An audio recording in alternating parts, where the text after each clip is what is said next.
ঈদের নামাজের পরে সবচাইতে আল্লাহ তাআলার কাছে প্রিয় ইবাদত হচ্ছে প্রাণীর রক্ত প্রবাহিত করে দেওয়া। এবং বিষ্ণু ইসা ইসলাম বলেছেন কিয়ামতের দিন এই প্রাণী তার শিং, তার চামড়া, তার পশম নিয়ে বিশাল সওয়াবের পাহাড় হয়ে দাঁড়াবে। পড়ে আল্লাহু আকবার।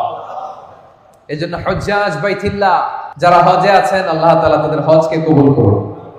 আমরা যারা কুরবানি করছি, আল্লাহ তাআলা আমাদের কুরবানিকে কবুল করুন। এই কুরবানি এটা হতে হবে হালাল উপার্জন থেকে। ইন্নামা ইয়াতাকাব্বালুল্লাহু মিনাল মুত্তাকিন, তিনি শুধু মুত্তাকিদের পক্ষ থেকে কবুল করেন, হালাল থেকে তিনি কবুল করেন। হারাম দিয়ে বিশাল 5 লক্ষ টাকা দিয়ে আপনি হাটের সবচাইতে বড় গরুটা কুরবানি করেছেন, ওই কুরবানি কশিনকাল আল্লাহ তাআলার দরবারে কবুল হবে।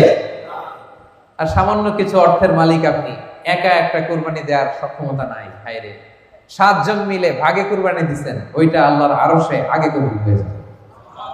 এজন্য আমরা সবসময় হালালের সাথে থাকবো। কিসের সাথে? হালালের সাথে। হারামের সাথে আমাদের কোনো সম্পর্ক নাই। হালাল থেকে অল্প দান করলো এটাকে কবুল করে কে?